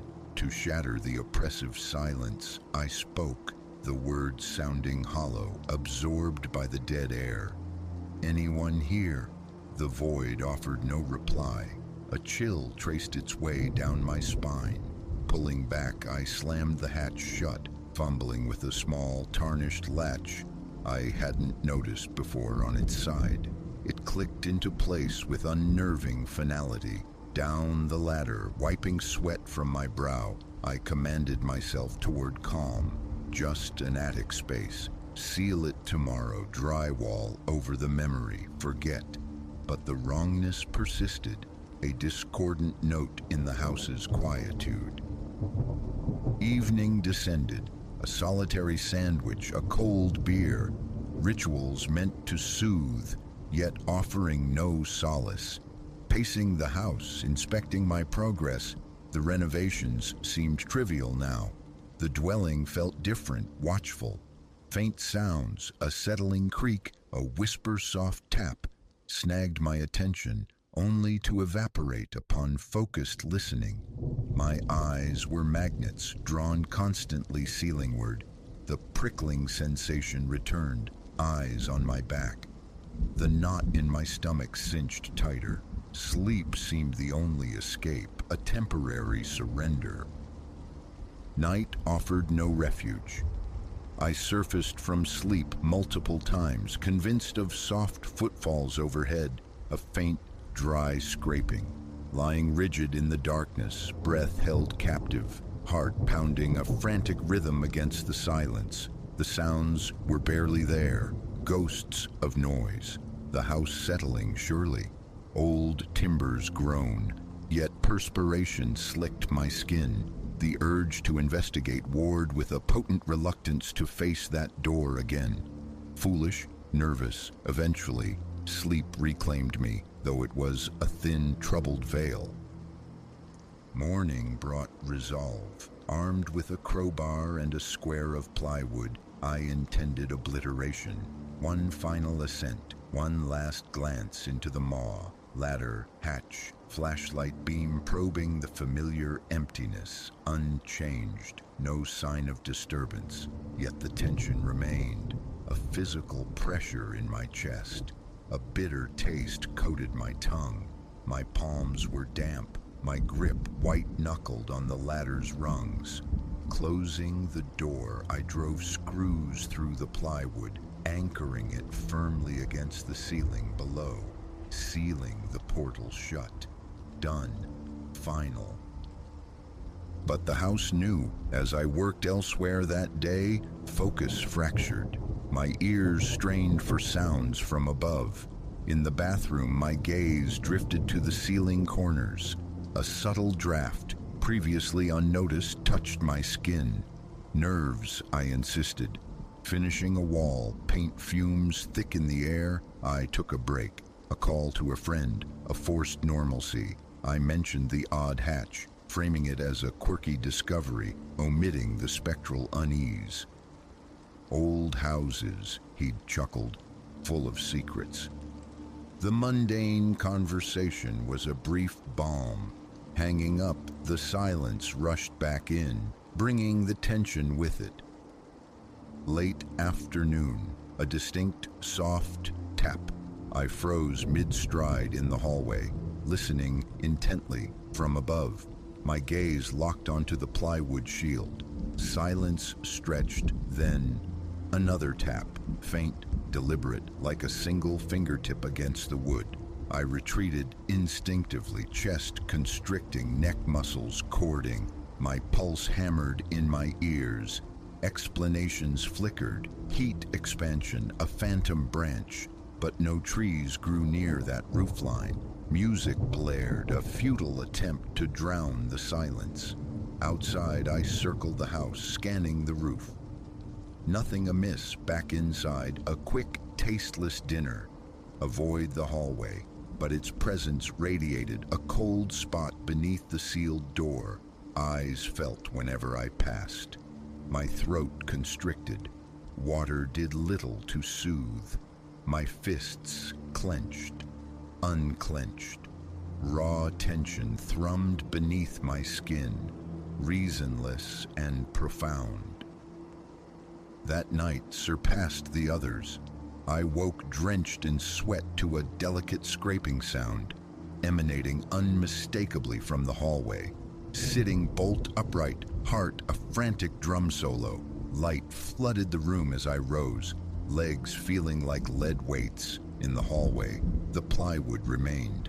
Yet, was that corner infinitesimally lifted, a hair's breadth? Uncertainty gnawed. Running a finger along the edge revealed nothing loose. Imagination, perhaps. I stood there for long minutes staring, a slight tremor in my hands, breathing slow, deep through my nose. Calm. The sound had ceased, but the atmosphere felt electric, charged like the air before a storm. Enough. Speaking into the stillness, my voice firm, not loud. Stop. Only silence answered. Rubbing my face, feeling the rasp of stubble, the dampness on my forehead, I retreated to bed. Sleep a distant shore. Morning revealed the plywood intact, but a new detail emerged. A hairline crack spiderwebbing in the plaster beside it, almost invisible. I hadn't caused it. My installation had been precise. Touching the plaster, it felt unnaturally cold. Pressing my ear flat against the wood yielded nothing. The day was spent on other tasks, a conscious effort at distraction. Yet each passage through the hallway brought the familiar tightening, the clenching gut. In the afternoon, an experiment. A chair positioned in the hallway, my phone perched atop it, camera recording the sealed door. An hour I gave it, working in another room. Reviewing the footage showed nothing overt, save for a fleeting, inexplicable flicker of the hallway light. Camera artifact, perhaps. Still, doubt lingered. Painting the living room walls, the chemical tang sharp, hands caked with dust and pigment. Time crawled. Evening fell like a shroud. Doors locked, windows secured, lights extinguished. I waited in the hallway's darkness, listening to the frantic pulse in my own ears. A long vigil yielded nothing. Exhaustion eventually drove me to bed. Sleep shallow, punctuated by wakeful checks of the silent hallway. Nothing ever changed, yet the presence remained, an invisible weight. Days bled into weeks. I learned avoidance. Renovations continued, patching, installing, shifting furniture. Loud music became a shield. I tried to rationalize it away, a trick of an overtired mind in an old house. Yet, nightly, the hallway radiated its subtle tension. Earplugs, closed doors, white noise machines, futile defenses. The feeling persisted, localized, undeniable whenever I entered that specific zone. No tangible proof ever manifested, no marks, no displaced objects. A friend helped move furniture once, oblivious, noticing nothing amiss. I kept my silence, the fear of sounding unhinged a potent deterrent. Eventually, a truce was declared, albeit one-sided. The other rooms were finished. My bedroom migrated to the far side of the house. The hallway became territory traversed quickly, especially after dark. The plywood remained inviolate. I accepted the stalemate.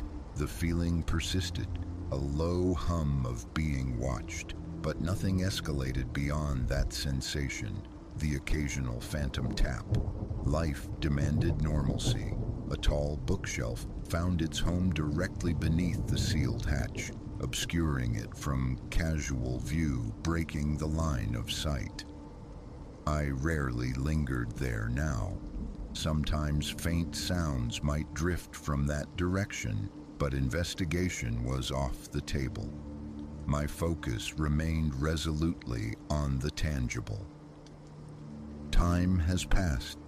The feeling hasn't vanished entirely, but it has muted, become part of the house's character, like a persistent draft or a creaky floorboard. I've adapted, perhaps. I know something resides in that hidden pocket of attic space, something beyond dust and old wood. That sensation of unseen eyes remains, surfacing sometimes when my guard is down. But I keep moving, keep working. The door is sealed. Nothing emerges. No explanations offer themselves. No experts will be called. No ceilings violated anew. That chapter is closed. This house is mine, presence and all. It hasn't harmed me, hasn't touched me. It merely watches silent from behind its plywood prison. I accept this fragile peace. I keep my head down, and when I feel those eyes upon me, I simply move along. What other choice is there?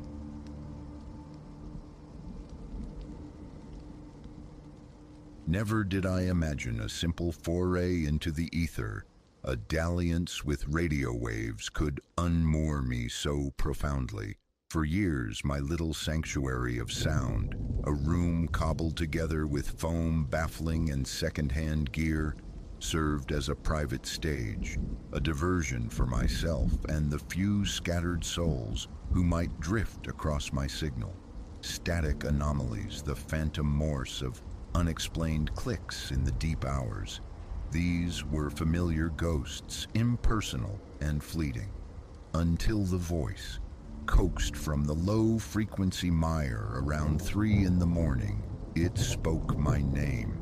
It whispered the number and street of a house I hadn't lived in since boyhood. It sounded acquainted. The speaker remained unknown, the cadence languorous, stretched thin as if traversing an impossible void. From that instant, a chilling premonition clung to me each time I settled before the console. My name is Elias, 35 years orbiting the sun. By day, I navigate the quiet currents of a downtown office. By night, the allure of amateur radio calls, the intricate dance of signal and noise. My spare room became the nexus, walls softened by foam, microphones gleaned from bygone studios, a transmitter pieced together with patient hands. Professionalism isn't the aim. Proficiency is enough to keep the electrons flowing. I steer clear of forbidden bandwidths, mostly sharing music or murmuring about neighborhood happenings. No coin changes hands. It's purely a solace, a way to unwind the tightly wound springs of the day. But roughly 3 weeks passed, a curiosity sparked, an urge to plumb frequencies deeper than my usual haunts. A notion perhaps foolish of snagging some clandestine transmission, some whisper carried on transcontinental winds. That night, coffee brewed strong against the encroaching dawn, fatigue a dull hum beneath my anticipation.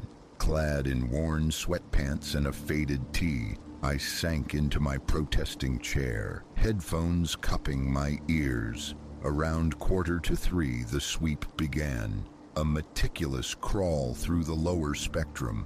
Initially, only the faintest susurrus of static punctuated by erratic pops. Shards of melody, disembodied syllables, the usual detritus of the airwaves. Then I paused on a persistent, low hiss. It held a strange constancy. I leaned in, straining for pattern, and then it attenuated. The hiss thinned, coalescing into a single, unmistakable word. My name. Elias. Not loud, yet piercingly clear.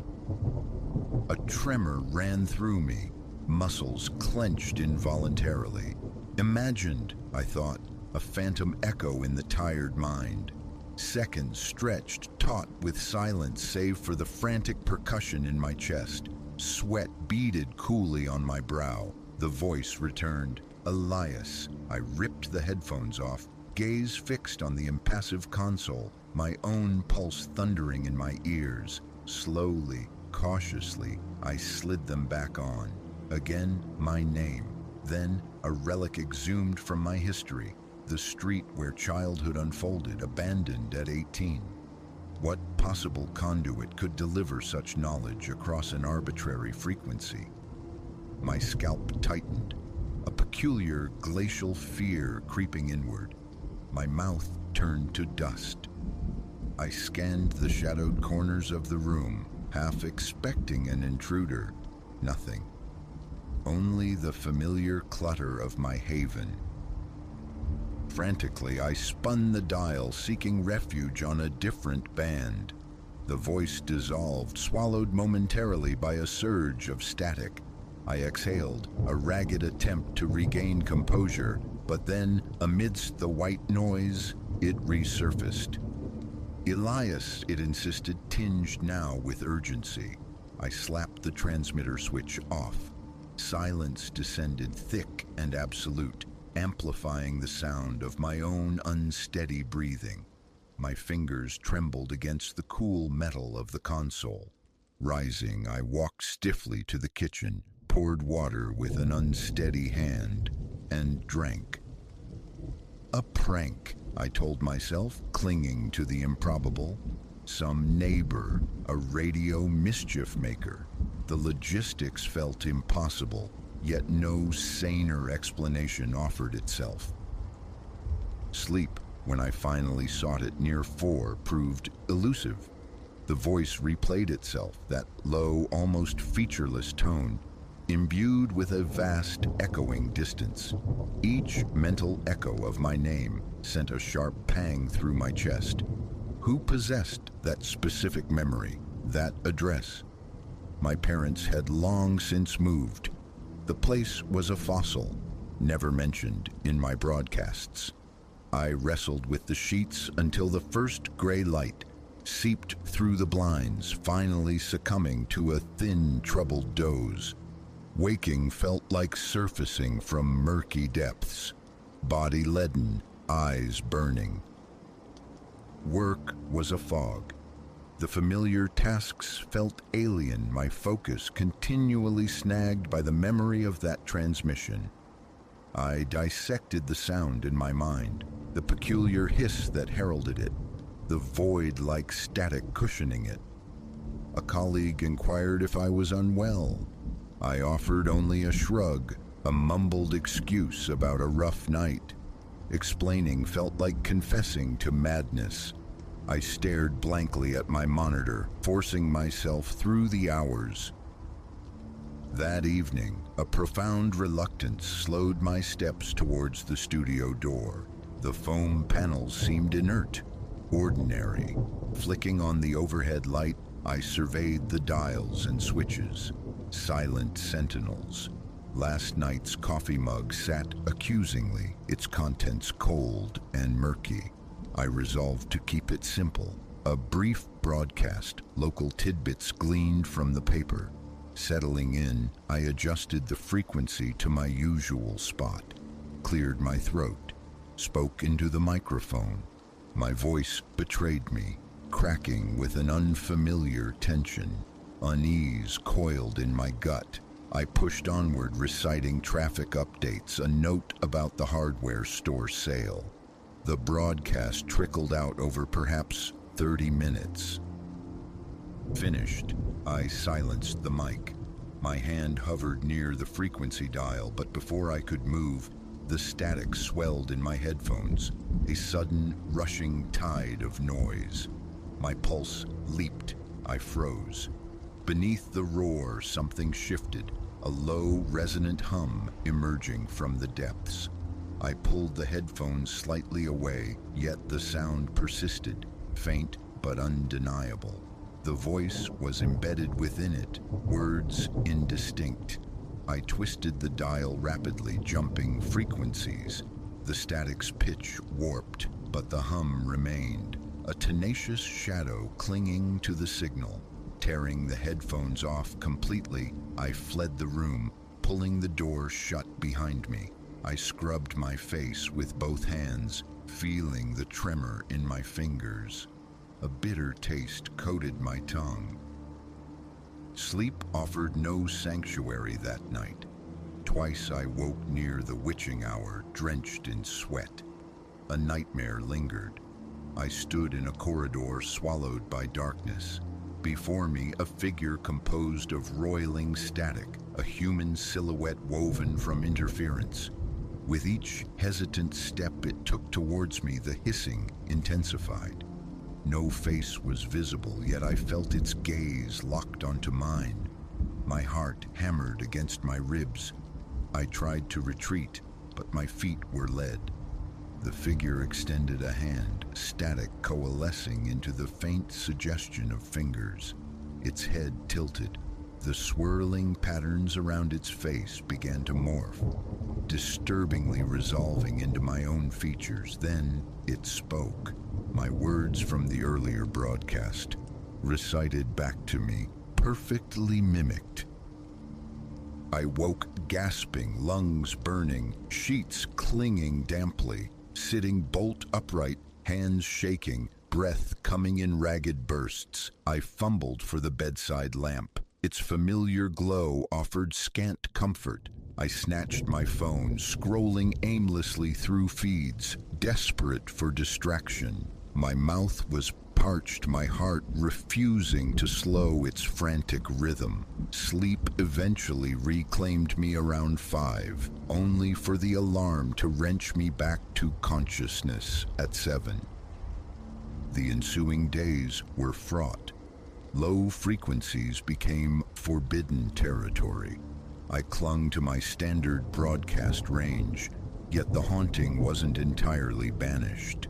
Sometimes mid-sentence, a faint undercurrent of static would bleed through. My name, a fleeting whisper on the edge of hearing, a fragment of some adolescent memory, dislodged and offered up through the noise. These intrusions were ephemeral, vanishing the instant I tried to capture them with recording software. It felt deliberate, playful in a malicious way. My stomach churned each time I powered up the equipment.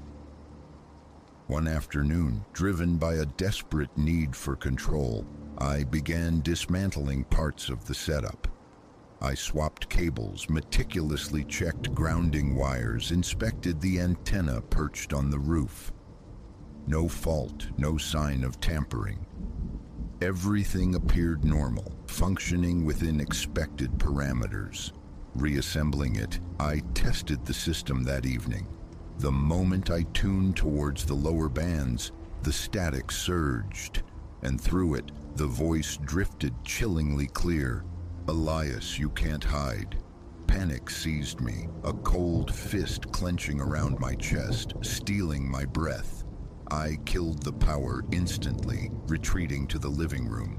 I slumped onto the couch, the television murmuring on low volume, a flimsy shield of normalcy against the encroaching dread. My thoughts circled relentlessly back to the voice. It felt intimately targeted. No mere atmospheric anomaly. Its knowledge was too specific. Secrets I'd guarded closely, details of my life never uttered into the microphone. It knew them. That night, the static figure returned in my dreams. Closer. The perspective shifted.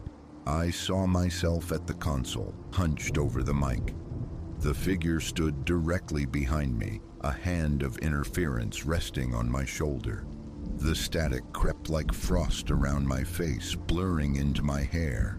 Then the figure's face shimmered, solidifying into my own reflection, mirroring my posture, my unseen expression.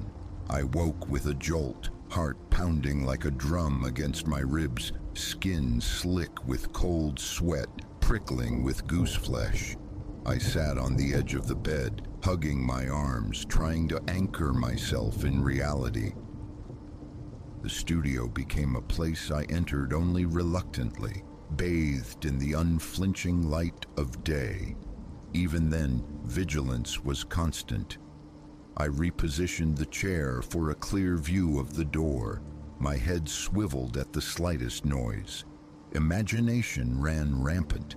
A sudden burst of static from the dormant console would make me freeze. Breath held, expecting my name to be called from the silence. The thought of dismantling it entirely occurred, yet a strange attachment held me back, and a deeper fear. If I ran, would it follow through other means? 2 weeks into this siege, I resolved to confront it. A full night vigil, recording software primed, notepad ready for frequencies and times, every connection double-checked. The plan: meticulously comb the lower spectrum, capture the voice, gather evidence. Proof, perhaps for an audio expert, for anonymous online forums, for my own sanity. From midnight I sat, the hours crawling towards 3. Fatigue weighed heavy. My back protested the prolonged stillness. Static ebbed and flowed, a constant featureless sea. Faint, distant signals flickered, but nothing resembling the voice. Doubt began to creep in. Had I magnified some coincidence? Had the phenomenon simply ceased? Just as I contemplated surrender, the texture of the noise in my headphones changed. The hum returned, swelling like a deep-sea current, a sharp intake of breath. My stomach tightened into a knot. Recorder running. "Elias," the voice intoned, my name hanging in the static-laden air. Then it recited a secret, one buried deep, confessed to no one. A visceral shock coursed through me. My throat constricted. The voice was calm, almost clinical. A pause filled with crackling static. Then it repeated the secret, verbatim. Fear paralyzed me. My mind went white. I stared at the console, unable to command my hands. My body was rigid, breath shallow and rapid. The pounding in my chest felt deafening. Then the voice posed a question. "Why do you hide?" Gathering every shred of resolve, I leaned towards the microphone, my own voice emerging as a ragged tremor. "Who are you?" A sharp crackle, then silence. I waited, palms slick against the console, knees weak. The headphones hissed with emptiness. No answer came. Later, I played back the recording. The background hiss was there, faint but present. My own shaky question echoed back. But the voice, the secrets, the final question, gone, vanished from the digital record. A surge of helpless fury mixed with terror washed over me. I slammed my fist onto the table. It was playing with me, refusing capture. Tearing off the headphones, I shut everything down, the room suddenly suffocating. My lungs ached from hyperventilating. I retreated to my bedroom, locking the door, leaning against the solid wood, heart hammering against my ribs. The equipment remains, but the lower frequencies are now forbidden ground. Still, the hum sometimes finds me, a faint resonance bleeding through the walls late at night as I drift towards sleep. Tension knots my shoulders perpetually. I fear that tuning in again will invite it back, stronger, more insistent. The nightmares persist. The static figure lingers at the edges of my dreamscape, sometimes reflected behind me in a mirror, sometimes standing silent in a corner, observing, waiting. I invariably wake drenched and trembling, the feeling of being watched clinging like a shroud. Will I broadcast again? I don't know. Part of me craves escape from this invisible tormentor. Another part yearns for answers, for understanding. Who or what pilots that voice? It possesses knowledge it shouldn't, navigates the spectrum at will, disregards privacy, sanity, peace. It follows. There is no proof, no escape by changing channels. That night irrevocably altered something within me. Even in the bright light of day, an unsettling awareness remains. I glance over my shoulder in the office. Mundane sounds make me jump. I articulate this now, casting the experience into words, lest the silence allow it to consume me entirely. I heard a voice on my radio that defies explanation. It knew my name. It spoke my secrets. It pursued me across the dial. And now it haunts my sleep. Pretending normalcy is impossible. I feel its presence in the static, an unseen observer waiting for my response. Whether I will ever provide one remains uncertain, but this I know with chilling certainty. I will never forget the night my name emerged from the hiss. Some signals I've learned carry far more than sound. They carry something that burrows into the mind and refuses to let go.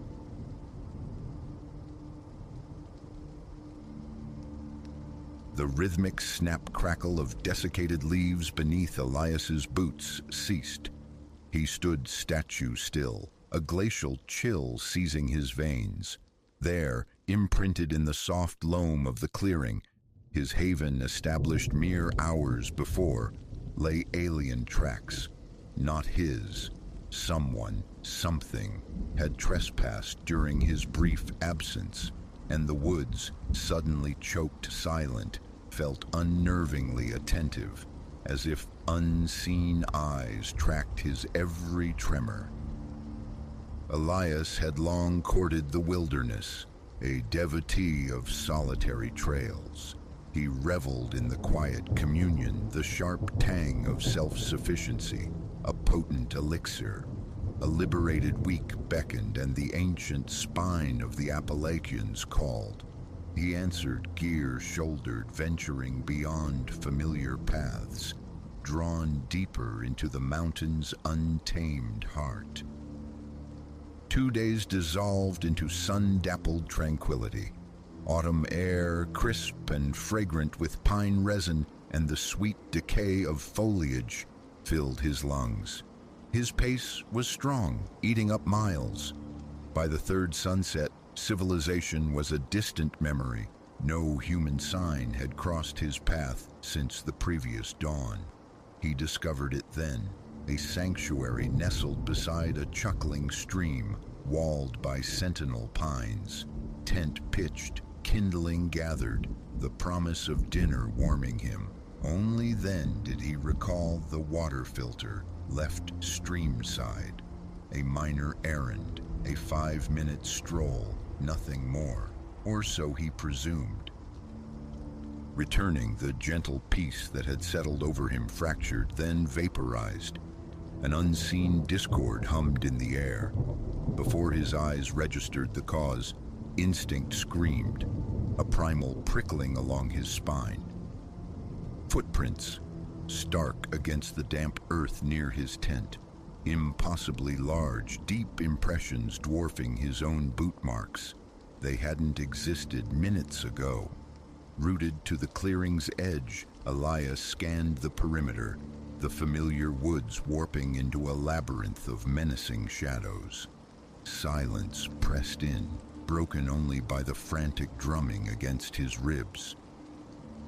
With measured, hesitant steps, he approached the small nylon dome, outwardly undisturbed, but his pack, always secured just inside the flap, sat exposed on the pine needles, its zipper partially agape.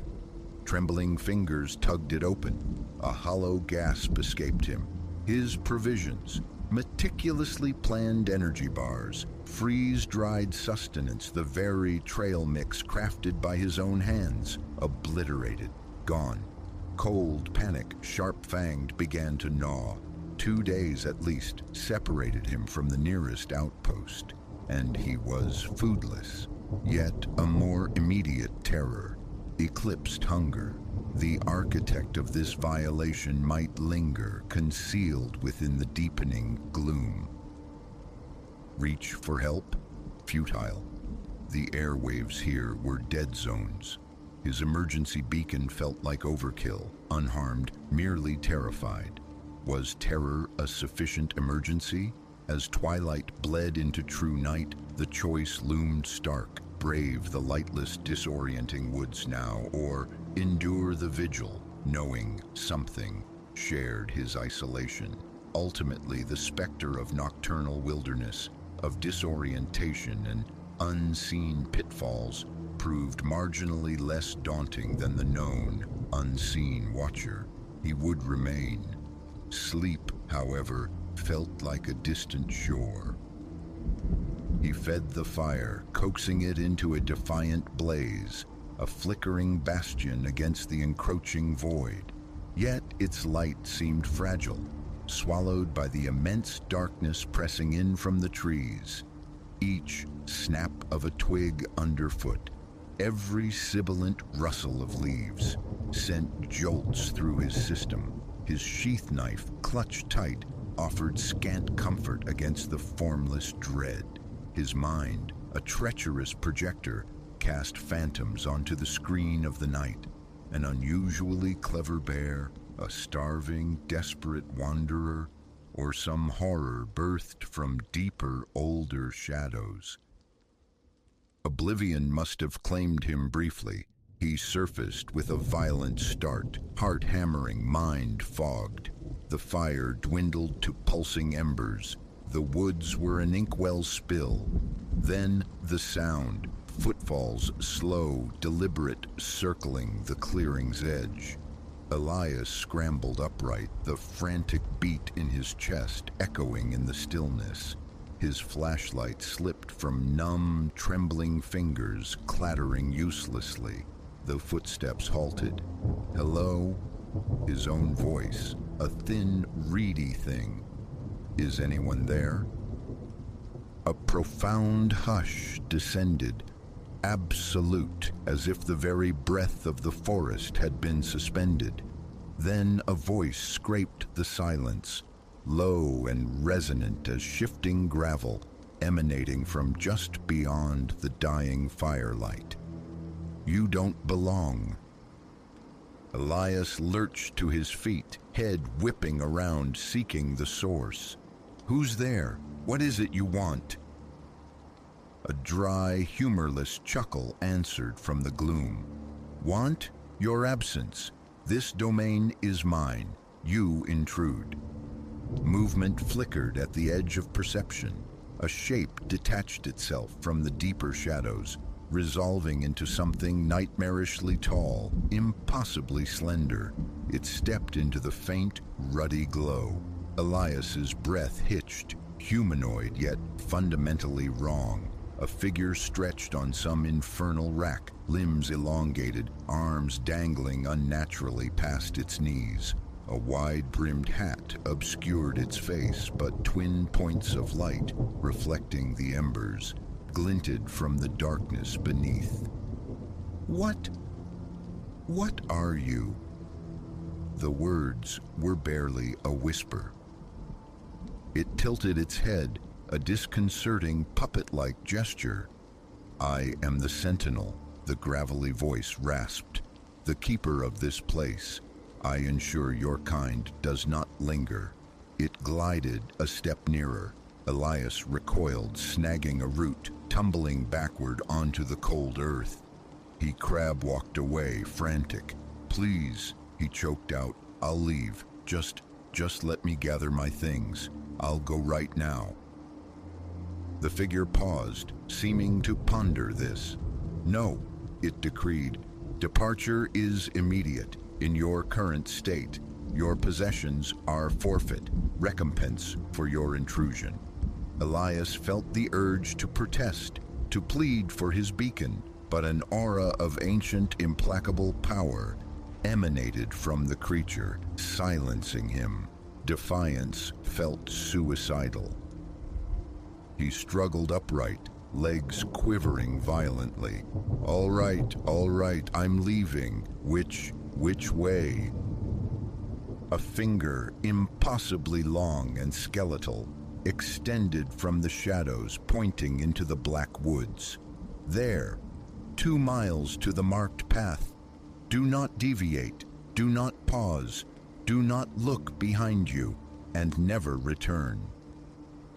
Elias managed a jerky nod, mute with terror, and stumbled in the indicated direction. Every nerve ending shrieked run, yet a deeper, primal certainty warned against it. He plunged into the oppressive darkness. Time warped, stretched, meaningless. He fell, rose, fell again, hands and knees raw, bleeding, but he didn't stop. He didn't look back. Just when exhaustion threatened to claim him utterly, a faint ribbon of lighter earth appeared through the trees. the main trail. A strangled sob escaped him. Hitting the packed dirt, rational thought fled.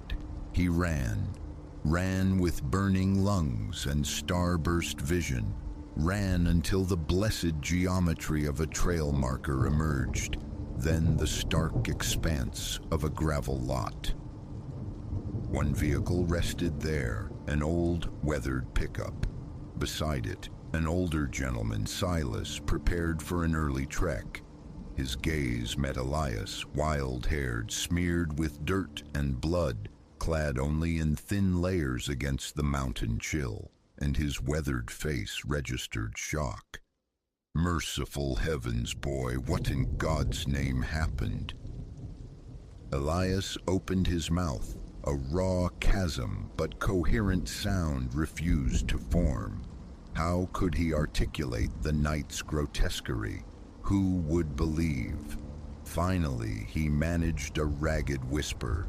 Lost. Walked all night.